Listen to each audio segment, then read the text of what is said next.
Hello everyone! Welcome again dito sa ating YouTube channel and Facebook page. So, ang gagawin nating reading ngayon is pick a card. Pick a pile pile kasi maraming cards bawat isa. So, ang gagawin nyo guys, magme-meditate lamang kayo. Alin dito sa anim na ito yung napupusuan ninyo or ewan ko, doon kayo na-attract. So, para effective, pwede nyo namang i-pause itong ating video para lang makapag-meditate kayo, makapili kayo ng maayos na hindi nagmamadali. Kasi napaka-importante na hindi kayo nagmamadali sa pagpili niyan. And, syempre, para accurate, isang pile lang ipipiliin ninyo. Ano? Ayoko, depende siguro. Pwede namang 2 piles, pero kung masasuggest ko, 1 lang muna. Okay? Para mas accurate kayo dyan. So, ayan. Kung mabagal kayong mag-meditate, syempre, pakikiramdaman nyo muna alin dito yung pinaka na-attract kayo. Ano?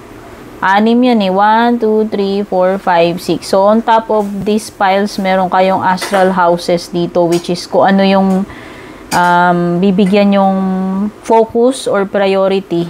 Etong January. So, this is pick a card for January, the whole month ng January, no?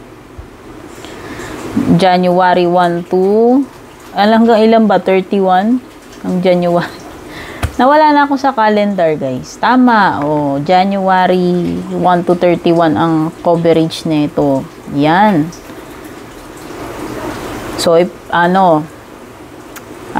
i-post nyo lang guys, basta pili kayo alin dyan, tapos iisa-isahin natin yan. At kung bago po kayo dito sa aking YouTube at Facebook, don't forget to subscribe, don't forget to like and follow. Sa mga personal readings naman guys, services po yan, paid yan actually. So, kung gusto nyo lang mag-avail or mag-inquire, send lang kayo ng private message sa aking Facebook page. Sige, so umpisahan na natin, no? Siguro naman nakapili na kayo. Umpisahan natin dito.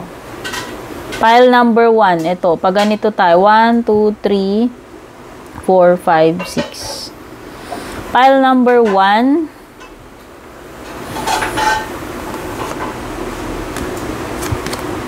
Wow, wealth. So, maswerte yung mga nakapili nito. Tabi ko muna tong mga guys ha, ibang pile. Para hindi tayo magulo.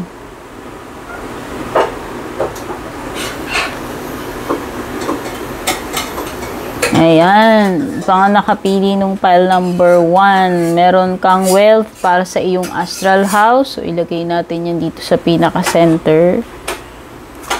Buksan na natin lahat. Ano ba tong mga posibleng paparating sa iyo ngayong January ng 2024. Pwedeng iba sa inyo dito. Basta ang main focus ninyo is wealth. Paano nyo i-maintain yung kayamanan ninyo kung mayaman na kayo. Or kung hindi pa kayo yung mayaman, pwedeng yun yung pinaka-target ninyo ngayong 2024, no? So, ang pinaka-focus ninyo is sa pera, sa kabuhayan ninyo. So, isa sa mga cards mo dito is a period of ill health or depression. So, mag-ingat dating sa kalusugan ninyo. Hindi lang naman kayamanan ng mahalaga. Para sa mga nakapili nito, hindi lang naman material kayamanan yung kayamanan natin. Ang kalusugan, kayamanan din yan. Oh. So, lang naman ito. Hindi tayo doktor. Take note guys, itong mga readings natin, card readings lang to. Hindi rin naman tayo pwedeng mag-rely dito. Nasa disclaimer natin yan. This is for entertainment purposes only. So, anything na may kinalaman sa health, wala ako sa position dahil hindi ako doktor. Pinakamabuti dumiretso kayo sa doktor. Yun lang ang makakapagsabi sa inyo. Pero lumalabas lang yan dito. So, babanggitin ko na lang din sa inyo since napili nyo ito. So, mag-ingat na lang pagdating sa health at saka yung mga tipong nade-depress, nagpapadala kayo sa mga problema ninyo. O, wag kayong Huwag kayong, ano tawag dito, ma-overpower ng inyong depression o yung mga isipin, mga kinalulungkot nyo, pinoproblema ninyo. Dapat yung problema yung tinatalo natin, hindi yung problema yung bumubugbog sa'yo, tinatalo ka. Okay, ito yung reminder doon, no? Kung ano man yung kinakarap nyo, na broken heart man kayo, kung ano man itong kinaka-depress ninyo, dapat hindi kayo yung tinatalo ng depression. Dapat yung depression yung tinatalo ninyo. Tandaan nyo yan. Merong mga changes pa parating sa iyo itong January. So, expect mo na may mga magbabago. At sana itong mga pagbabago na to magbigay ng magandang mga bagay para sa iyo. Use your intuition to make beneficial changes. O diba, magkakambal sila nung moon card kasi pareho silang nagsasabi tungkol sa changes. So, para magkaroon ng beneficial changes, ang sabi dito is use your intuition. So, pwedeng iba sa inyo, nagre-rely kayo sa intuition ninyo. No, may mga tao namang gano'n na subok na nila intuition nila. Isa na ako doon. Kasi hindi ito para sa lahat. So hindi ko ipinipilit ito, pero this is based on my experience. Syempre nung bata pa ako may mga kung ganyan na dadaan ako doon sa isang lugar, tapos mas-sense ko bigla na lang nagbago yung isip ko. Basta parang bigla ka na nagalinlangan eh. Na madalas pala pag gano'n na ililigtas ako, may nangyari pala kung dumaan pala ako, baka nadamay pa ako dun sa nag-aamok dun yung ganyan-ganyan. Basta marami ng times na nasubukan ko yan. Sa akin yun. So, gumagana siya, ewan ko sa iba. Hindi ko naman siya ipinipilit. Chinichika ko lang sa inyo. Dahil lumitaw yung card ng unicorn. Affairs with your family. May mga importanteng bagay siguro dapat na paglaanan mo ng atensyon, panahon, or asikasuhin na lalong-lalo na may kinalaman sa iyong family. O pwedeng may mga dito, sabihin na natin kung ito ay mga pwedeng reunion, hindi lang naman ito mga problema lang, or basta pwedeng may mga importanteng bagay na asikasuhin o dapat na bigyan ng priority. Pagdating sa pamilya mo, pwede din tong mga issue. Maraming pwedeng ibig sabihin eh.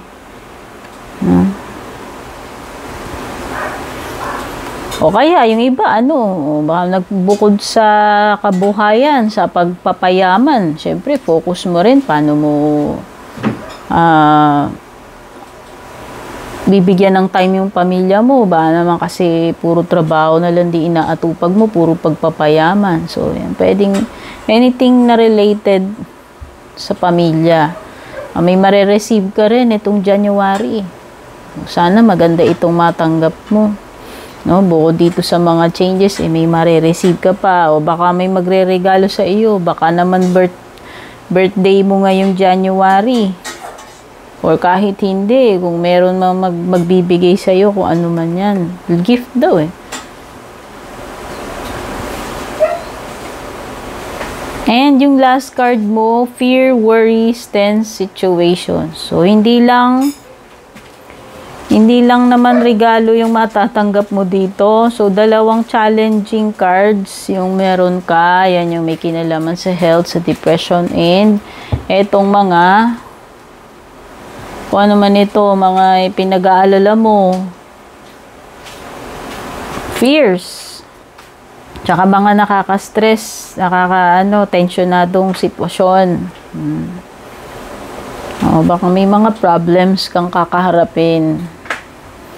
Kung ano man yan, hindi naman nakaspecify dito kung tungkol saan. Pero yun nga, may mga kakaharapin kang ganyan. Mga ganyan naman na ma-manage naman natin yan. Basta kaya natin, di ba? Basta maging tayo yung positibo. Importante positibo. At saka maging kalmado. Kasi pagka ka na, nagpanic ka na or hindi or magulo isip mo, wala ka rin mapo-formulate na magandang solution sa problema mo eh. No? So, pinakamaganda yung focus natin. At saka yung pagiging positibo at kalmado. Kahit sabihin mo nang nandun tayo sa sitwasyon na nakaka-tense. Okay, so file number 1, ito yung mga posibleng makakaharap nyo ngayong January. Salamat sa pag-participate sa ating reading. File number 2, yan, sa mga nakapili ng file number 2. Astral house mo is love. Ayan. So, ito yung pinaka-main theme ng iyong January. No? File number 2. May kinalaman sa yung love life, sa mga mahal mo sa buhay. Hindi lang ito jowa, ha? Minsan self-love din yan. So, basta love. Kaya, love mo yung ginagawa mo, love mo yung pagpipainting, anything na pertains to love. O, may matinding passion dito. Matinding mga emotions, feelings. Meron ding excitement. Napaka-intense na. File number 2. Puro may kinalaman siya sa mga emotions, passion. Meron ding malaking energy dito ng tungkol sa kaibigan. Possible na magkaroon ng mga alitan, hindi pagkakaunawaan, tampuhan between, take note, friends and or family. Okay? Pero ang na-feel ko dito is mananaig yung love since yun yung main energy mo. Kung magkaroon man ng mga ganitong conflict, discord among friends, family, mananaig pa rin dito yung love. So, magandang energy to. Meron kang ang great passion ito ngayon. So, hindi ko alam, napaka-inspired mo. Punong-puno ka ng tawag dito, ng gana, ng inspirasyon, so kung ano man yung ginagawa mo, no? Tinutukoy man dito kung specific yung trabaho mo, yung hobby mo, or relationships, basta merong great passion dito. Kumbaga, all heart ka, binubuhos mo talaga yung sarili mo, ini-immerse mo yung sarili mo dito sa sitwasyon mo o sa ginagawa mo. Or dito sa relationship na tinutukoy dito. So, pwedeng may mga may mga namamagitan dito between you and your friend. Gaya nga ng sinasabi, pwede kang magkaroon ng discord among family or friends. Ayan, yan din yung tinutukoy ng wedge.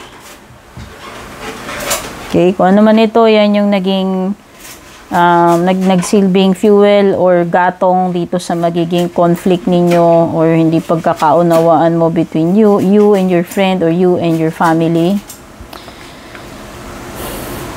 May mga challenges dito, January, tayo nawawala ng ganyan. Ang importante, kahit na malaki yung bundok na kinakaharap nating problema, nasusurvive natin, nagagawa natin ng paraan na susolve natin. Yun ang may importante doon. Okay, so malaki yung problema mo, pero mas malaki ka doon. Ibig sabihin, mas malakas ka doon. Daw dapat hindi ka magpatalo. Kasi pag natalo ka, game over na. So, lagi, di ba, hindi man tayo pwedeng hindi man tayo pwedeng sumuko doon sa problema natin, lalo na kung may mga umaasa sa atin, yung pamilya natin, anak natin, kapatid, mga magulang. O, diba? Yan yun Habang may buhay, may pag-asa. Kung kaya, hanggat kaya, diba? Recognition, you also have basket card, recognition, reward, or merit. So, may matatanggap kang reward daw. O baka naman sobrang sipag mo dyan sa trabaho, mapopromote ka or mabibigyan ka ng increase or incentive, kung ano mang, ano ba to? perks, regalo, to recognize ko ano itong mga, yung ano mo, yung performance mo, yung kasipagan mo dyan. So, whether sa trabaho man ito or hindi, no? Mabibigyan ka ng credit doon sa ginawa mo. Trabaho man ito o hindi. Okay? So, yan. Ito yung mga nakuha ko para sa inyo, mga posibleng paparating sa inyo ngayong January. Pile number 2. Move na tayo kay pile number 3. Pag ganun tayo guys, 1, 2, 3, 4, 5, 6 yung arrangement kanina. Pile number 3. Astral house card mo is success. Wow! Ito, dito umiikot ang iyong January. Whether ito yung goal mo, ito yung nagmamanifest sa iyo, itong kabuuan ng January. So, ang focus here is your success. Meron ka ring pail, meron ka ring bouquet, camel, casket, yun lang, may challenging ka, vase, dragon, dragon, year of the dragon pa naman ngayon, wooden dragon, wood dragon, no? Hindi ako marunong sa Chinese zodiac, so may ano lang yan, na-research ko lang na ano pala ngayon, year of the dragon. So yung mga ipinanganak ng year of the dragon, this is your time. Tignan mo naman, you have success card. Hindi ko pa napanood ang prediction about Year of the Wood Dragon, this 2024. Pero mukhang umiikot ang 2024 mo sa success. So, ito yung best year na gawin mo. Yung mga bagay-bagay, if you have projects or mga nasa isip, may mga pinaplano ka to improve yung kabuhayan mo, pananalapi, career, relationships, self-improvement, lahat-lahat. Kasi, malaki yung chances na magiging successful ka. So, ang swerte ng mga nakapili pala ng pile number 3. Actually, yung pile number 1, maganda rin naman. Ito na yung moment. Ito na yung time na makakaalis ka dyan sa sitwasyon mo. Ito na yung time na mai-improve mo yung kalagayan mo. Sa mga nakapili ng pile number 3, ito na yung opportunity. Ito na yung moment na umalis ka diyan. Oh, 'di ba? Time to get out of a situation. Tinatawagan ka na ni success, oh, 'di ba? Nasa iyo na lang 'yan kung magpapatumpik-tumpik ka pa, pero mukhang ito yung period ng action kasi mukhang pumapabor sa iyo dahil panahon ninyo ngayon. Kung ako iti-take advantage ko yan. Kasi, syempre, every year, iba-iba no? Meron ka ring bouquet, compliments from an admirer, o baka may tagahanga, romantic man ito, hindi, o baka may mga fans ka dyan, nasa social media ka, influencer ka, YouTuber, TikToker, basta kung saan man na na pwedeng yung mga tao na i-inspire mo sa ginagawa mo, or yun na nga, yung napapabilib mo sila kung ano man yung ginagawa mo. Kasi may mga compliments dito. So, marami kang aanihin na compliments. Malamang. Yun. At mukhang itong January pala, nagmamanifest na yan. So, whether mga tagahanga yan, yung mga fanatics mo, yung mga taong bilib na bilib sa'yo, natutuwa sa'yo, or yung mga nagkakagusto sa'yo, nagkaka-crush, sabihin na natin, may mga ganyan. O, napaka-successful mo ngayon 2024, napaka-attractive mo pa. Diba? Persevere and you will overcome problems. Ang ganda na naman, camel card. May partida ka ngayon, Year of the Dragon. Kaya kung ako sa'yo, lalo na kung ipinanganak ka Year of the Dragon, tas napili mo itong pile number 3, mukhang para sa'yo talaga yan, no? Masusolve mo yung mga problems mo. Masusolve mo yung mga problems mo. Yun lang, may another challenging ka dito. Someone going out of your life or the end of a situation. Dalawa. Either may aalis sa buhay mo, may mawawala na sa buhay mo, or may matatapos. Kung ano man itong pagtatapos na tinutukoy dito. Hindi lang naman laging gloomy ito porque nakita niyong casket yan. Kasi ang casket is something na inilalagay mo. Diba pagka naimlay yung mga tao, yun na yun eh. Hindi na naman natin huhukayan yun, diba? Dahil una, nag-end na rin naman, tapos na. Kumbaga, natigok na eh. Hindi na babalik. So, ibig sabihin lang, ito yung mga bagay na malamang for good, hindi na babalik. So, ending, or kung may aalis man, o mawawala sa buhay mo, for good na yun. So, halimbawa, may jowa ka, puro sakit ng ulo. At kung siya ay, nagpaalam na or nag-break kayo, edi for good, wala na, hindi na babalik yan. Diba? Ito yung ibig sabihin nun. Example ko lang yun. Secret admirer talaga, makaka-attract ka ng mga admirers, diba? Yun yung sabi ko sa iyo. January pa lang nagmamanifest na ito. May tagahanga ka dyan. Or may tagahanga. Hindi ko alam. Baka nga makareceive ka pa ng flowers dyan o regalo or ewan ko pala tandaan from this person na na nga kung nagpaparamdam siya sa'yo, nagpapa-cute, nagpapahiwatig, o diba, nagpapapansin. Yan. Beware of self-delusion. So, ayan, baka naman ito, isang challenging card. So, overall, dalawa lang naman yung challenging card mo rito. Beware of self-delusion. So, kailangan laging nakaano yung paa natin, nakasayad sa lupa. O minsan nawawala tayo sa realidad, sumusobra yung natin yung mga pantasya, pag-i-imagine. Hindi na tayo minsan nagiging realistic doon sa mga imaginations or expectations natin. Baka meron tayong another issue tungkol dito sa card na to pwedeng tingin mo sa sarili mo ganito pero ang totoo hindi, no?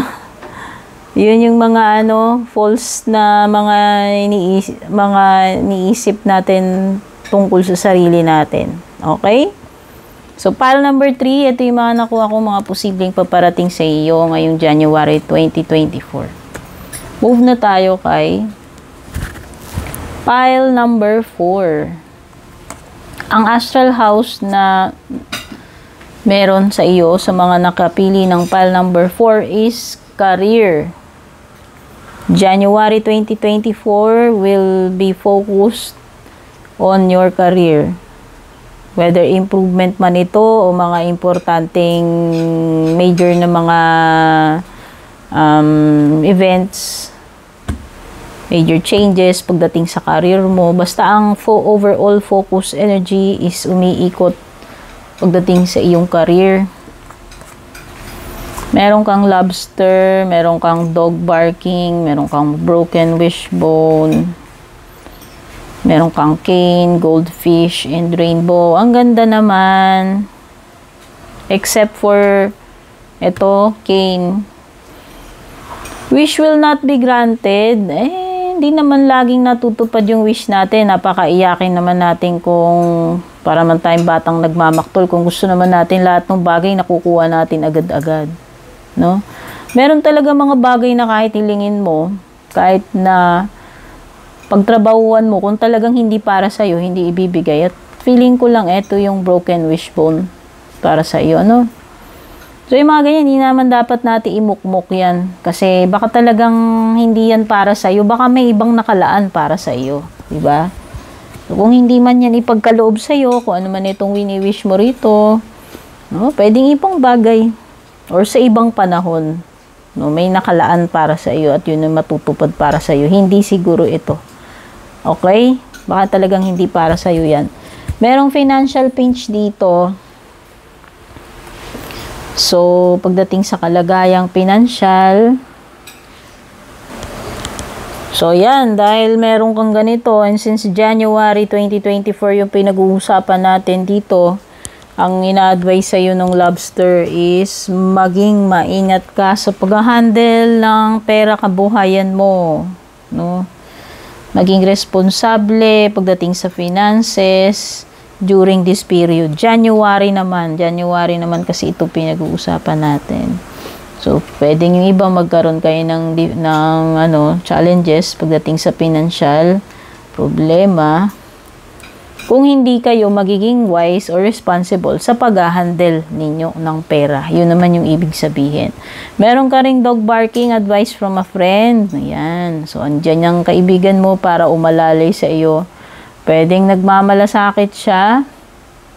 Kung talagang tunay na kaibigan mo yan, yung pinapayo niya sa iyo ay para sa ikabubuti mo. Baka nag-aalala siya sa iyo o gusto kanyang tulungan. Nagmamalasakit. Pero kung yung kaibigan mo yan ay fake, pwedeng yung pinapayo niya sa iyo ay rubbish, no? Depende. May advice, nasa sayo naman. Lagi naman tayong may free will, lagi naman tayong may choice. At hindi naman porke ibinigay sa iyo yung advice, ay lulunukin mo din. Depende na nga sa iyo yan. Pero kung gaya nga ng sabi ko, kung true friend naman yan at talagang may malasakit siya sa iyo, pwede namang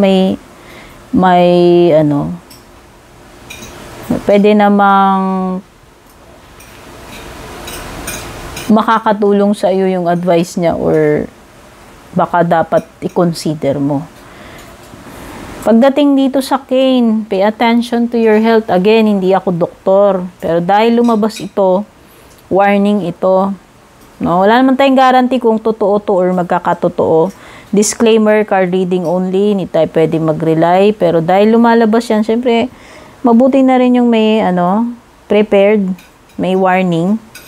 So, lahat ng may kinalaman sa health, labas ako dyan, hindi ako doktor, sa lisensyadong doktor lang kayo pupunta. Goldfish, increase, o baka may mga nararamdaman, syempre, or kahit wala, mas maganda na maging aware ka sa kalusugan mo. Health is wealth, o diba? Kahit na marami kang kadatungan dyan, pag unhealthy ka, ganun din yun. Parang hindi ka rin mayaman, maubos din pera mo sa hospital bill, sa meds, o ano-ano. O, meron ka rin goldfish, increase in material wealth or spiritual growth. Dalawa yan, either material or spiritual. Yung marireceive mong blessing. No? Importante lang dito, kapag may kinalaman sa wealth, sa pera, sa material, is dapat maging wise sa pagka-handle. Kasi kung bulagsak, walang control, irresponsable, gaya nga sabi ko, pwede ka rin magka-problema. And rainbow, sa wakas, lumitaw ang rainbow. The most difficult part of a situation is over. Etong January is improvement overall. Kumbaga, dumaan ka na dun sa pinakamahirap na part. Ito na yung moment na makakaluwag ka na kahit papano. Improvement, no? Kung ano man yung mga pagdadaanan mo, for sure, malalagpasan mo yan. Kasi andito yung rainbow ito yung palatandaan na na-survive mo. Yung mga dapat mong ma-survive, na-overcome mo yung mga challenges mo. Okay, pile number 4. Thank you so much for being here. Ito yung mga nakalkal natin, possible na paparating sa iyo ngayong January 2024. Move na tayo kay pile number 5. Ayan. File number 5, astral card mo is marriage. So, itong January 2024 mo, nakafocus sa iyong marriage. Lahat ng bagay related sa samahan, partnership, sa kasal. You also have hammock. Taking a vacation, physically or mentally, take note. Itong bakasyon na to, hindi lang ito yung bakasyon na pumunta ka ng probinsya. No? Merong dito, yan, pwedeng physical or mental na bakasyon, like time out. Basta itong vacation na to, literal or metaphorical, kailangan mo ng break. Kailangan mo ng time out, pahinga. Mag-unwind, no? Physical man niya, mental. Kailangan mo ng katawan mo ng pahinga, kailangan mo ng isip mo, o gusto mo mamasyal, magbakasyon, yan yun. Uy, magagandang changes with the caterpillar. Things will not always be this way. A change is coming. At mukhang paparating na yan. January na eh. So, expect mo na ngayong January, magiging evident na itong pagbabago na yan. You also have danger, especially in money matters. So, ayan. Mag-ingat. Lahat ng bagay na may kinalaman sa pera. No? So, pag nagwi-withdraw ka, kung gumagala ka man, mahilig ka mag-shopping, nagko-commute ka, may sarili ka sasakyan, mga investments or transactions sa ibang tao o saan man yan na may basta o may pera ang pinag-uusapan, mag-iingat. O, pwede rin itong pag sinabing danger pagdating sa pera o baka naman magkaroon ka ng problema na kapusin pagdating sa pera, kaya maging maingat pagdating sa pera. Iba sa inyo, ang magiging problema ninyo, conflict, indecision, pagdating sa sarili nyo, sa pag-iisip, pagde-decide. Hirap kayong magproseso. Magulo, hindi maka-formulate ng malinaw na solution. Hindi hirap magproseso ng mga isipin. No, magulo isip, no?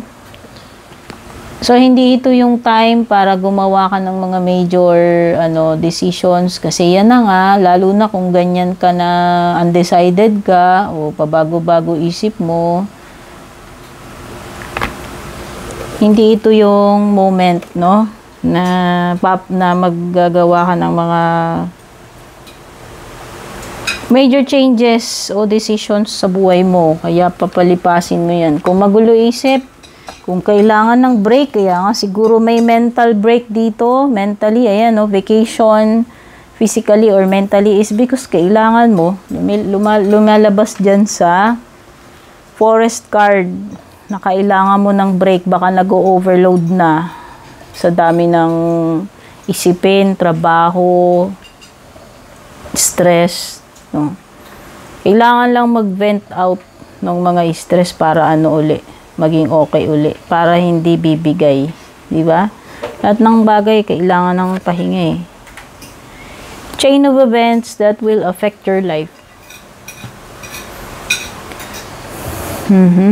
Oo, napaka-importante. So, maging aware ka, pwedeng may mga mangyari dito sunod-sunod or magkakakonekta sila.